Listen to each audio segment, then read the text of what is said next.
a couple of years ago, I realized that I had pretty much won the lottery of life. I pretty much had everything I wanted. I was basically successful. I didn't need a lot. I was having a good life. I was happy. I was having fun. And I realized that I could pretty well ride that pony to the end of my life. And it would be great. But I also realized that I wanted to have the future still be a surprise. I wanted to see as much distance between where I am now and where I am 20 or 25 years from now when I die, as I say, can attribute to the last 25 years.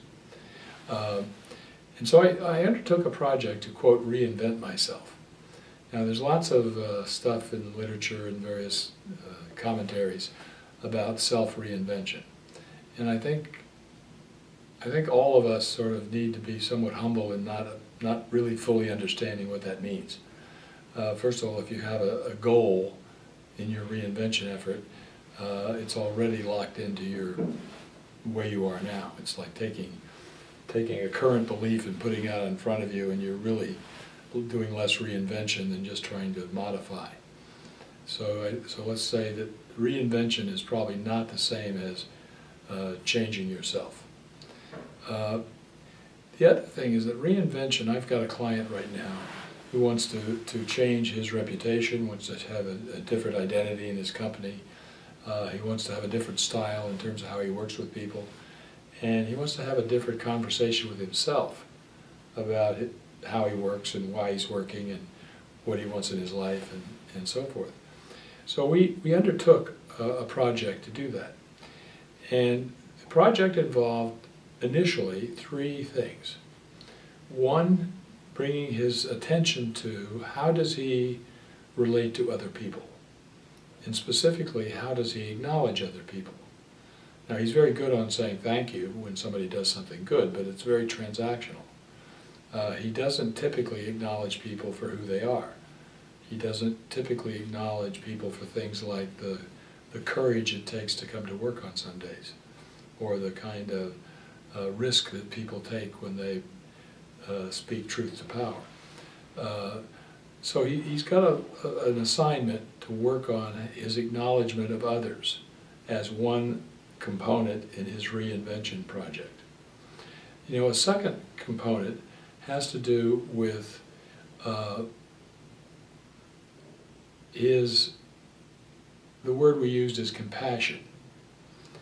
He certainly cares about people in an ordinary, everyday sense, but I don't think he's ever spent much time really looking at what is compassion and giving himself permission to emotionally open himself up to really connect with people in terms of who they are in their humanity, in the kind of amazing, miraculous strength and inspired courage it takes to live and move in these complex pressure cooker kinds of corporate realities. And so he's now starting to open up to that and beginning to see compassion as sort of very much a kind of love, and being able to allow himself to love people enough to not settle for less than their excellence, to begin to, rather than see himself as a pusher for more excellent behavior. So if he can really allow them to experience his recognition and his love for them as human beings, which most of us would call compassion, then he becomes the opportunity for them to go beyond their own limits, for them to really take those sorts of existential risks that allow them to achieve greatness, or to the collective to allow greatness. So when Gandhi asks his people to stand up to the British and accept their blows, he's not doing it without recognizing that they have to first of all be able to fight. Because they could fight, it takes great humanity to choose not to.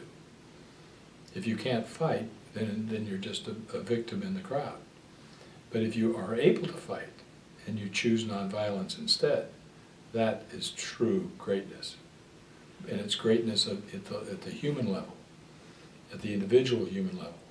And when the leader acknowledges that and recognizes that, and other people experience that he recognizes that, then you have an historical event like Gandhi or other Mandela or other great leaders, or Martin Luther King, who have really risen above the either-or world and allowed themselves to be a stand for people in the face of the path of least resistance, and allow those people's humanity to win the day.